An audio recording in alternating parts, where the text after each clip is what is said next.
Hey guys, how you doing today? So we've got a Borescope to review here, and Teslong did send this to me, so we're going to take it out. We're going to take a look at it and see how it works. So this is the NTS300. Comes in a nice hard case,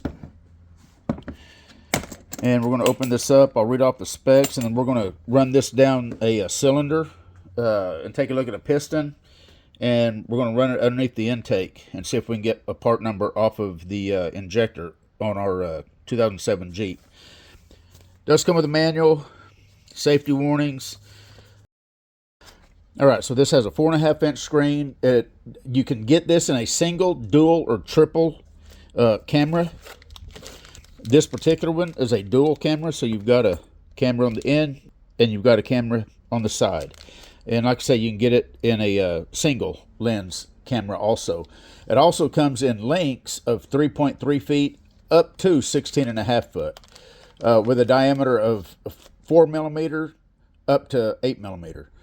It is IP67 waterproof, captures 1920 by 1080 images as JPEGs and 1280 by 720p video in MOV format. Comes with an 8 gig micro SD card. Does have USB-C charging and firmware updates. Does come with the USB card. Has a 5,000 milliamp battery built in and has a hard case, like I said earlier. So the nice thing about it, we'll just take a look at it. You've got a button right here. When you push that, you can angle the screen, make it a little easier to look at. Has a button right here, which is a flashlight, and you can see that it has a removable cable so that you can if you need a different diameter, or if you want to get the triple cable camera, or single. The single is the one that's 3.9 millimeters, right at 4 millimeters, and you can swap over whatever cable you want on it. So what we're going to do is we're going to hook this up. We'll go through the menu real quick and kind of get this set up. The cable is kind of a semi-rigid cable, meaning that you can flex it and bend it to however you need to do it. And I'm going to leave this protective wrap on it. That way, it's just going to keep the cable itself clean as I'm using this. And if you ever need to take it off, you can. To turn it on, you've got a button right here. Push and hold for about 3 seconds, and you'll get your boot up screen. Now, the battery indicator is this lit up button right here. Whenever it's blue, your batteries are charged up. You've also got an indicator up here. This will turn red whenever it starts getting low, and it'll start flashing red whenever it's so low that it's getting ready to shut off. And you have your setup menu right here. You got your resolution, date stamp, shutter sound. Then you come over automatic shutdown, language, daytime format, default settings, and version. You can flip just get something on camera here. You can flip the screen.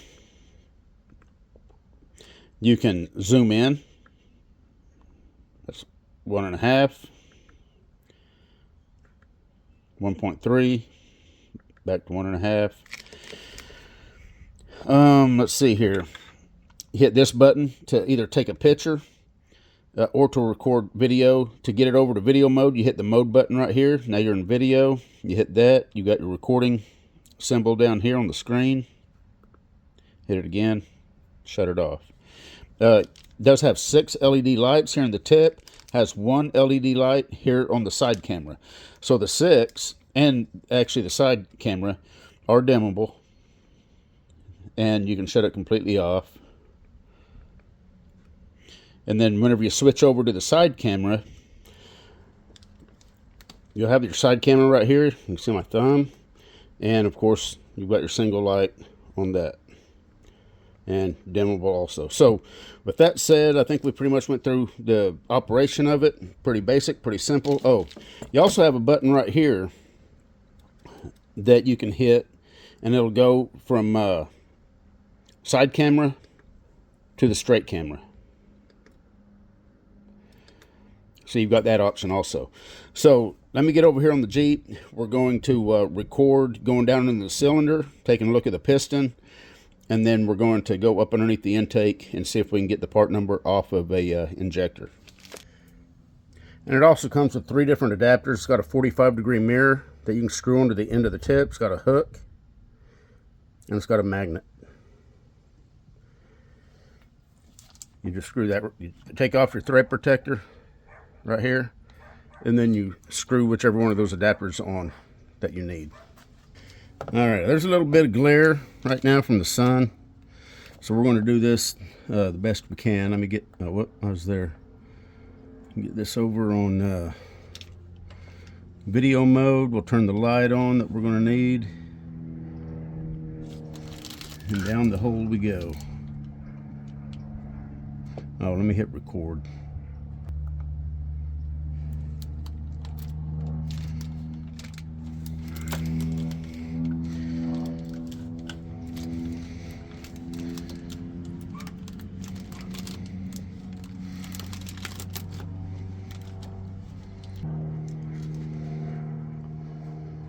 Pretty good image. Let me adjust the light. It's off. Too bright. Yeah, probably the dimmest is the best. I'm going to switch cameras.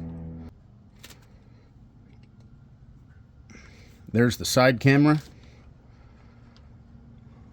You can see the cross hatch marks in the cylinder.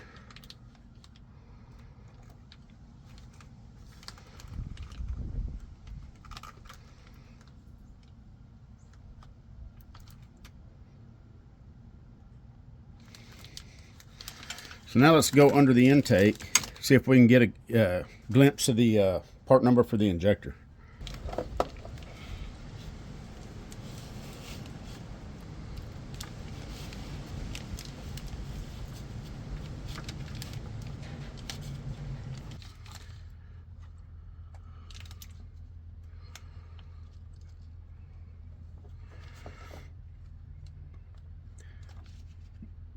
All right, guys, and there we go.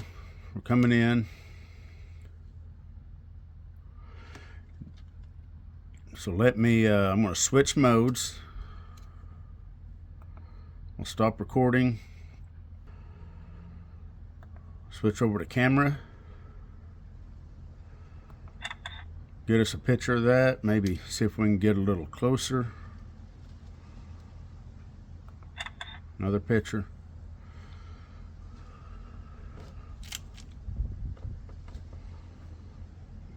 Switch mode again, go back to recording.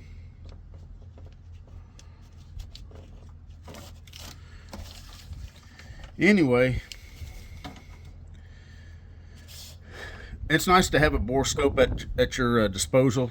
There's a lot of things that you can't really get to see very clearly, and it's nice to have a camera to be able to get down in those areas to see leaks, in this case a part number, the top of the piston. I probably, whenever I had it down the cylinder, I could have turned the side camera on and possibly seen the valve, especially if it was open. Teslong also makes articulating head Borescopes where the camera itself, you got a controller right here, and the head will articulate, so it just makes it easier to find and see stuff. But anyway, it looks like this is a nice little unit, and remember, it does have the camera in case you need a camera in the dark to kind of get you started going into a hole. Anyway, we're done. This was the Teslong NTS300.